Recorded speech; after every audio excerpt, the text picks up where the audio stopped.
Hi, my name is Austin Rhodes of Prestigious Entertainment. And I am Chanel Lynn. Today we're going to talk about a specific topic, more or less that's geared towards depression. So, with your story, obviously it touched me, and I wanted to kind of delve into how it started to develop and what were some of the underlying tendencies, what happened, how it grew. So I suffer from depression, and it's been something that I didn't know that I struggled with growing up until I became an adult, really. And now that I work in the medical field, I've been a nurse for the last 20 years, and I see it, in patients and patients' family members and everything. It just kind of clicked with me that I also suffer from depression and never really realized it. I just thought that, the feelings that I was feeling all of my life basically were just, feelings that people feel, I thought it was kind of normal, but I realize now that growing up, the kind of childhood that I had growing up and being around the people that I was with, my family and relationships that I've had over the last, 27 years of my life, that they weren't healthy. And unhealthy relationships can lead to depression. They can lead to all kinds of self-sabotaging behaviors, and it's become an eye-opener for me. And I want to say definitely thank you for your service and everything that you do towards helping people get better with dealing with these issues. Is there any underlying things that happen within your upbringing? And obviously it doesn't have to be directly about somebody or anything like that, but we can kind of give a story of certain things that triggered it. Well, growing up, my mother didn't work. She, even still to this day, does not have her driver's license.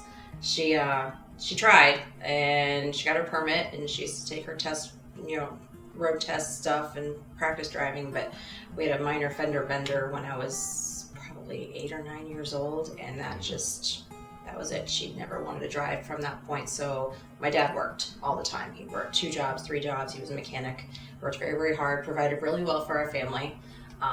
Great dad, but I do recall somewhat of a toxic environment as far as the way he was towards my mom.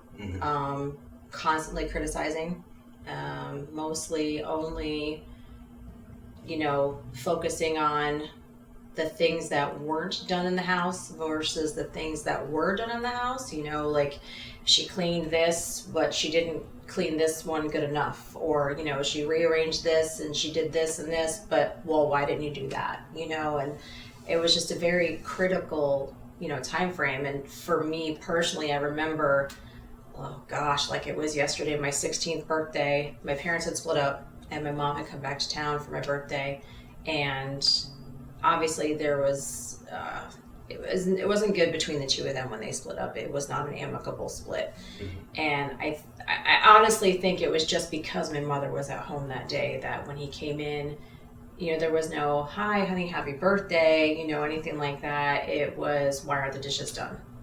And I thought I told you to clean this up, and why is this here and this, that, and just totally crushed me. I mean, it's my 16th birthday, you know what I mean? And I didn't have very many friends in high school, and I had 2 of my friends over at the house, and I was horribly embarrassed, and I spent my entire time where I had family, friends, and stuff outside of my house for my party, and I stayed in my room almost the entire time, very upset and crying because, my dad didn't really care that it was my birthday, so. And embarrassed also, I'm sure. Yeah, extremely embarrassed. And I'm sure just having seen their relationship and the encounters as you're growing up as a kid and stuff, obviously your mind's still developing.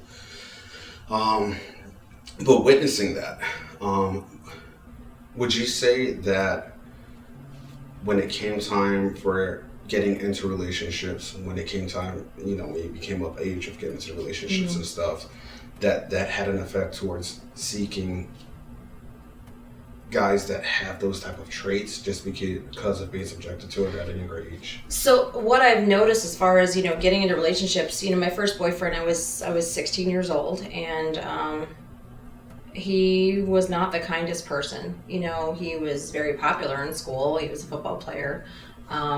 And he was nice enough around everybody else, but, on the outside of that, when it's just like him and I alone, he was not the nicest person, and luckily that relationship didn't last very long, because when you're in high school, you don't have long-term relationships. Usually they kind of go along, especially when they play football. So that was like my first taste of that. And then the next relationship that I did have with that, and it was a long-term relationship, I did notice similar characteristics as far as the tone and the way that he handled himself when it came to things. If there was an argument or something, or a discussion about something, he would be very snippy towards me. Not like he didn't start the argument, or I would try to address something with him that I didn't like, and all of a sudden it just got spun back around on me, and it was my fault. Your fault, And same with the second long-term relationship, and then the third long-term relationship, and that's it. I've had 3 long-term relationships. I'm good. I don't need any more. I'm happy on my own now. Thanks. Now, I feel that it's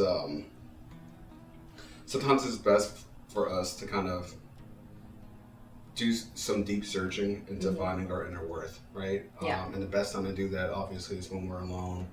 That ways we can kind of work on things that we need to work on, and find our worth. Also, not search out for something that's going to be detrimental towards a relationship. Mm-hmm.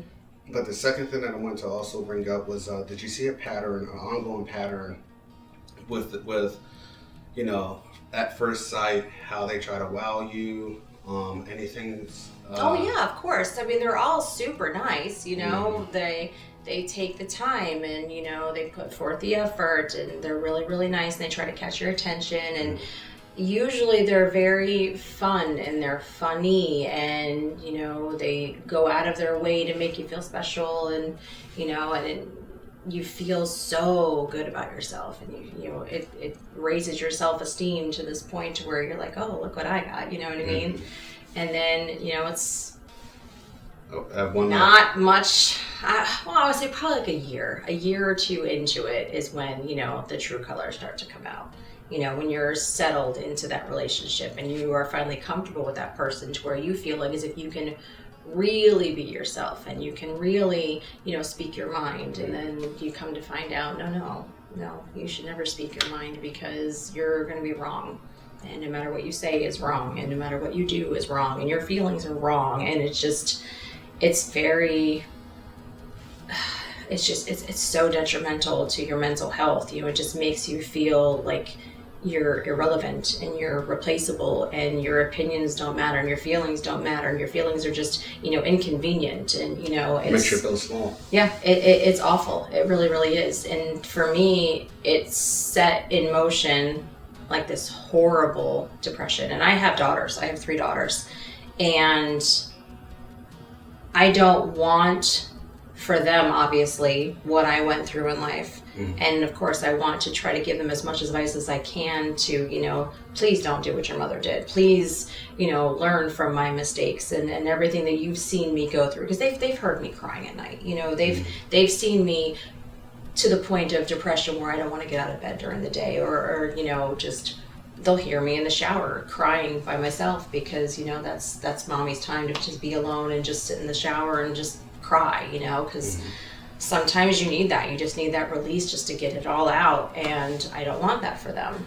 So I try really, really hard to help them to not follow that pattern and kind of break that cycle, because unfortunately that's they say, that adage, the father-daughter relationship, a daughter always seeks out someone similar to her father, and each one of their fathers are not the best people. So, I mean, they're not awful people, but it's just in relationships, they're not good in relationships. And I think it takes a very big person to realize your flaws. Yeah. Because I have them. I know I have them. Same here. I have lots of flaws. But it's taken. You have to take upon yourself to recognize the flaws and work on them. That's when it comes time for like searching and just kind of like doing some reevaluation. But and I know we stated earlier also before we started recording that sometimes it's hard to guide our little ones into, and there might not be so little anymore, you know, but you know, they're always going to be in our eyes our baby, but it's so hard to guide them into what we know would be best for them. Right. And that's the job that's hard as a parent. I wanted to go back a little bit and ask, like, what were certain yellow flags that you can, you know, kind of pick out off the top of your head that you encountered within those relationships when they start to change? Yeah, I mean, little yellow flags in the way of any time I would get upset about something, even if it wasn't about them, you know, being mocked and just like my feelings being made fun of, you know, like being called a crybaby, you know, I would get upset about something, even if it wasn't about them and it was just something different, like especially when I was in nursing school. Oh, Lord. I would never go back to nursing school. You couldn't pay me to do that.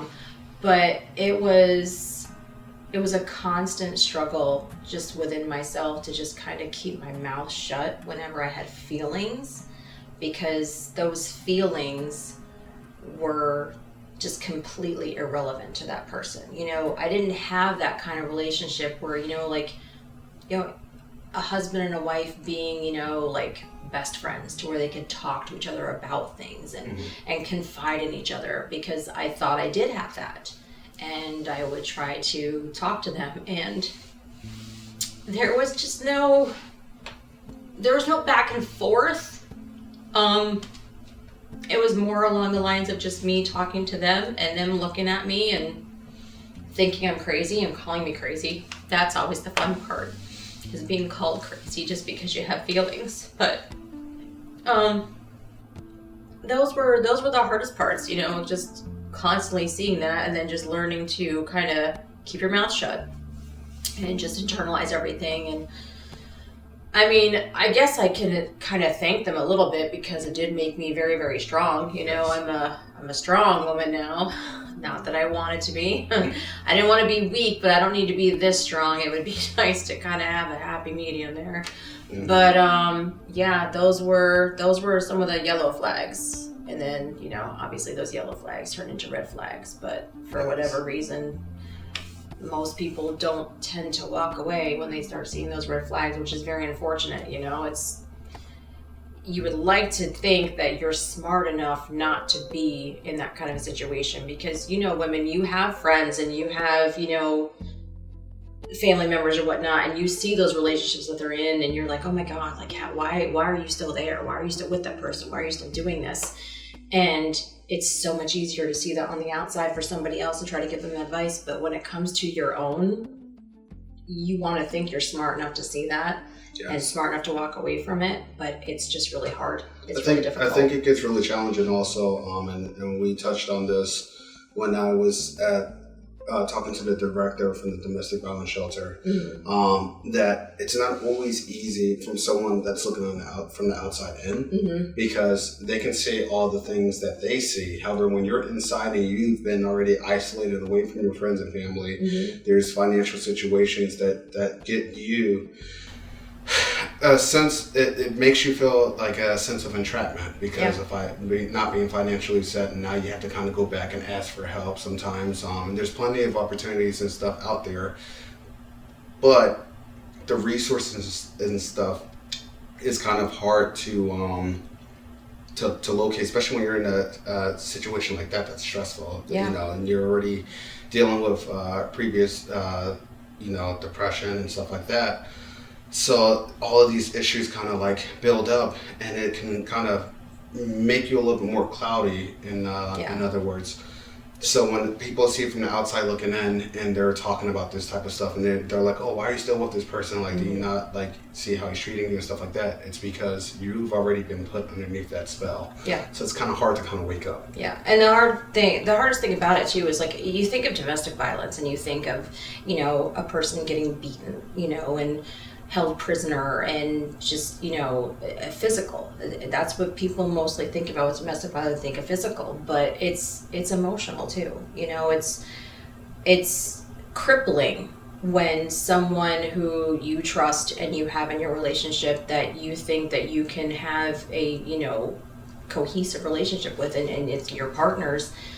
It's very crippling to know that you can't stand up for yourself, because if you do, it comes back around on you, and whatever you do, it's your fault. Like, I would talk to the person and I would tell them, hey, I really don't like it when you talk to me like that, or I really don't like it when you say this, or, you're constantly on my case about having to do this, this, and this, but I asked you to do this, why haven't you done that? When anything you ask me to do, I do immediately, but yet I've had to ask you like 3 or 4 times. And then you bring that up just in a conversation. Like, you're not even trying to be confrontational. You're not even trying to have an argument. You just, it's something on your mind, and it pops in your head right then and there, and you want to talk to them about it. And all of a sudden, it's like a switch just gets flipped. And that person just looks at you with the most scathing look that they can possibly have. And all of a sudden, they're mad at you. Mm-hmm. And it's your fault that they're angry. And it's your fault that you brought this to their attention. And then somehow you end up apologizing for something that you had an issue with and you just wanted to talk about. Mm-hmm. And it happens all the time. Yes, I agree. And it gets to the point, like, at least for me, it gets to the point to where, like, I get so depressed and I just pull myself into this dark, dark hole. Psychological abuse is a direct contributor to depressive symptoms. These could be repeated emotion manipulation, humiliation, and coercive control, are associated with higher levels of depressive symptoms, low self-esteem, and chronic stress. These factors collectively raise the risk for suicidal ideation and behavior in the absence of physical violence. So, unfortunately for me, my depression has led to, suicidal thoughts. I've contemplated a couple of times, actually. One particular time, I want to say it was like 10, 12 years ago, him and I had got into a really bad fight, and I could just feel something was off. And, women have an intuition when it comes to infidelity. And, you kind of just, you know what I mean? Like, there's like that inkling, and then you get that feeling in the pit of your stomach type of thing. And then I tried having the conversation with him about it because I knew. And, of course, denial. And just the words that were, said to me, as ugly as, he got with me and everything, and I left and I was driving around, and I literally was driving my van towards a tree, and just my kids flashed into my head, and I was just like, no, I can't do this. I can't let him take me away from my kids. That's not fair to them. And just thinking of like the things that you instill into your kids, right? Because you have your own personality traits, he has his own. And this isn't a reflection of him as a parent. This is just me generalizing everything. Some of the things that you instill into them, only for the better. I mean, could you just think of, just imagine it now of how it could have been kind of washed away with only what he has, how he raises them, as opposed to you being in the picture. Yeah. So, thank God, nothing like that happened. Mm-hmm.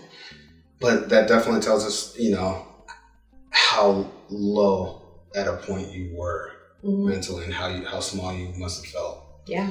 I mean, and that's just one time, like there's other times where I just like, you sit there and you think about all these different things, and you think about how much your kids are seeing you hurting, and in turn it's hurting them, and so then that gets into my mind, and then I would sit there and think, well, you know what? They would be better off without me. They would be better off not seeing me like this. They'd be better off not having to deal with me and all of my emotions and all of my sadness, and, sitting there and just contemplating a full scale plan. Okay, I'm not going to do it in the house because I want them to still want to be able to be in their home. I'm not going to do it within my vehicle because then my daughters can have my car when I'm gone. I'll just disappear somewhere, not even tell anybody what I'm doing, and just not come back. And, it's just it's all those different things. Like, what's the best way for me to take myself out of this picture? That's not the way to think. No, you know what I mean? That's the opposite of what you should be doing. I feel like, so I have prior Marine. I've had buddies that have taken their own life, and it affects the relationships not only within his immediate family, but like his friends and stuff as well. Yeah. So I'm sure it would be detrimental towards the friends and stuff that you have if they were to have heard about something like that. Right. You know, it would break them mentally a little bit, you know, or a lot of it. So, and these are things that we don't take in consideration. You know, unfortunately, the effects that it has on our families, on our friends, stuff like that. And it's a really touchy place to be. It is. It's really hard too, because like I know for me, when I start thinking about this, and I have those moments where I'm trying to plan it. You know what I mean? Like I literally have full on plans made out, and then it's just like, well, no, I have to wait until, you know, this one graduates high school at least, or, you know, I want to be around for, you know, this one's wedding, or, you know, this one to have, you know, their first child or something like that. And then I go from the reasons on why I want to into then the reasons why I don't want to, and the reasons why I can't. You know, like I can't do that to them because of this, and I can't do that to them because of this. And then it grounds me, you know, and then it calms me down. And then I'm good for a little while until another argument comes up with that person, and then I'm right back down to here. Even as old as your kids are, even if they're all married, they're always going to need you. I still need my mom. Yeah. You know, that's a job title that you have that you can't just let go of. Yeah, your mom from the beginning to the end, you know, until you take your last dying breath naturally. Yes. You know what I mean? That's the way it's supposed to be, naturally. Yes, obviously, you know, accidents happen, and unfortunately, you know, you get taken out before you plan on it, but you shouldn't be planning on it. You know what I mean? It's one of those things where I do struggle with that every single day, and a lot of it stems from that toxic relationship of being made to feel inadequate and useless and worthless and every other possible word that you can think of in the English language that means the same thing is how I feel. Is there any advice that you can give to anyone that's out there that are dealing with depression, you know, having thoughts of suicide, that you can kind of help with gearing towards what you do or what you've done to get you out of that mindset? So my only advice really to anyone else suffering from this is just realize, you know, you're not by yourself. There's other people out there that feel the exact same way as you do. Like there are, you know, multiple Facebook groups out there. There are multiple like physical groups out there that you can, you know, talk to other people about this and, you know, listen to what they have going on, because I can tell you from firsthand experience, being where I am and then seeing somebody else post something about what they're going through, and I'm like, damn, like that's rough. I don't have it that rough. You know what I mean? Or seeing, you know, someone else coming out from the other side, and then you're like, oh, okay, so it is possible. You know what I mean? So give them a sense of hope. Yeah, you can always reach out somewhere. Like, I'm not saying like you have to call a hotline, or, you know, you don't need to call like the suicide prevention hotline just because you want to talk to somebody type of thing, but you can, that resource is there, but you can just look, you know, online. Like there's so many Facebook pages out there where it's like you see, they're even just memes, you know, and there's like the humorous ones too that, you know, talk about, oh, I thought I was going to do this, but my narcissist this, and, you know, something along those lines. And it'll give you enough to crack a smile, and then it can take you out of that mindset, at least for that day. You know I think what I mean? That's really important and strong too, because I've tried to do my research as much as I can within domestic violence and stuff as well. And I've been on the Facebook groups, and I've seen kind of just how they kind of hold each other up, how they give each other advice. You know, you can post on there anonymously and tell your situation and get feedback and kind of learn how to get yourself out of that hole and not feel as small, not have those negative thoughts in your head, because that's what it boils down to, is the negative thoughts. That can be detrimental towards, everything. It has a butterfly effect. Yeah, and it's amazing too, because as depressed as I will get sometimes, and I could be feeling really, really low, and I will take that time and I'll just start scrolling through my phone, and I will look, in some of those groups, because I am a member of a lot of those groups, and I will look in there and I will see someone's thing, and all of a sudden, I'm a therapist, and I will start typing things back to this person and be like, no, da da da da, and put all this stuff on there and give them like good, helpful advice, and hi, take your own advice, and you don't do that, unfortunately. You don't take your own advice. You are so capable of giving advice to other people, but then when it comes to taking it for yourself, to help yourself and for your own well-being and mental health, you don't seem to realize that you have it. You have that within yourself to be able to help yourself. But yeah, it's nice to, put that out there, and if you're just having a bad day, be like, oh my God, I need to vent, and just typing it all out. Okay. Even if you don't talk to somebody else, but you sit there and you type it all out and you send it out into the ether, where that person is never going to see it, because they're not obviously in a depressed group, because they're not depressed. They're the narcissist that's in your life. And I would like to state that even if you are afraid that somehow they might fall ass backwards into stumbling upon it, again, the anonymous post you can put on there as well kind of saves you that headache towards him somehow or her finding that. Yeah, and you don't have to be scared. You know what I mean? Yes. That's not, because, the whole reason for posting it and getting it out is to get it out. And a lot of times it makes you feel so much better. And you don't need to try to make yourself feel better, but then, you're worried that person's going to see it later on. You can put it out there. No one has to know that it's you.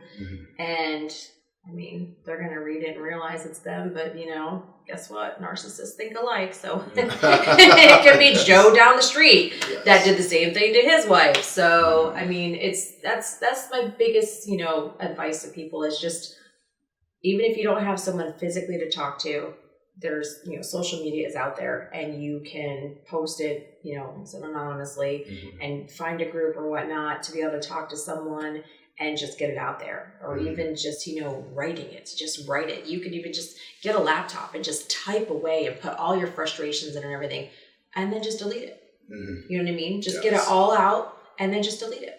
I've known a few people that actually have done that. It's not best, in my opinion, it's not best to seek advice through so what I'm getting at is, there's this game. Have you ever heard of it, Suspects? No. So it's a mobile game that you can download on your computer or your mobile device, and you're playing with people all over the world. And there was this one time, me and my wife, we like to play in the game with other people, and we kind of cheat, I'm not gonna lie. But, we're like, oh, this is the killer. But long story short, within that game, there was a person that was suffering from depression and this other stuff, and he's a teenager, so it hits that much more sad, because I think of my kids automatically.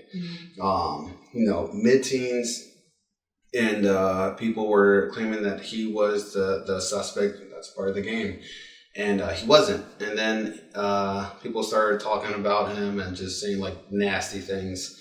And unfortunately, this kid, he ended up saying no, I'm just gonna go and just end it all.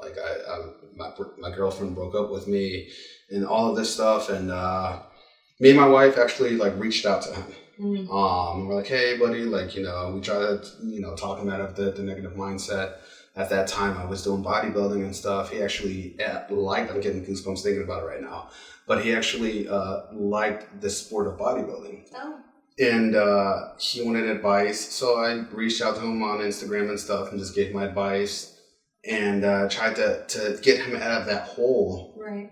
And just have him have at least somebody that he can talk to. But what I'm getting at is, when you go through regular gaming devices, or you're playing on Xbox, Fortnite, or what's the other one, Call of Duty, stuff like that, and you're talking to people. Sometimes you're talking to people that don't have any of that experience, and they're just trolls, and they will say the most nastiest things just to try to get a reaction out of you. and get you to do something that you shouldn't really do.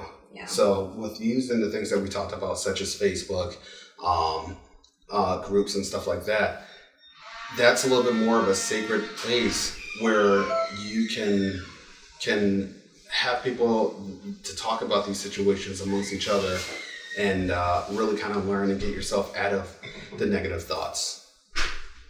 Yeah, and it's one of those things where you have to be very, very careful with what you're putting out there, what you're doing. Take the time to really, research, and if you give yourself the capabilities of being able to do that, you'd be surprised just how much that can pull you out of that mindset that you're in at that moment, because that's exactly what it is. It's a moment. It's not going to be there forever. You're not going to feel that way forever. It's going to be something that's, you're able to pull yourself out if you give yourself the chance to do that. You know what I mean? Like it's not going to be a long-term thing. I've been dealing with this for the last 20 years of my life, and I'm still here, and I'm still dealing with it on a daily basis, but I'm finding better ways to process it, and I'm finding better ways to deal with it to where I don't feel so depressed, and I don't feel like as if I shouldn't be here anymore, and I don't feel like I have no other recourse but to leave. You know what I mean? I'm getting myself to that point, and it's taken a lot. I mean, no, I'm not joking. It's taken a lot to try to make sure that I can get up every single day and give myself, the capability of being able to wake up that next day and be thankful that I'm still there the next day. It's not easy, but it's possible. Yes. And so we're definitely, I want to wrap up, but I definitely want to take the time to just say thank you for your time and sharing with us. Well, thank you for asking me. I appreciate it. It's something that, needs to be talked about. Yes, 100%. And what I will end up doing and taking initiative of doing is obviously within the description below, I will put out towards obviously the domestic violence shelter who I've spoken with before in the description below, along with other things that will kind of help that you guys can kind of go, if you're listening and you have these, underlying issues or situations that you're in, these will be guidelines that could potentially help you. So thank you guys for watching.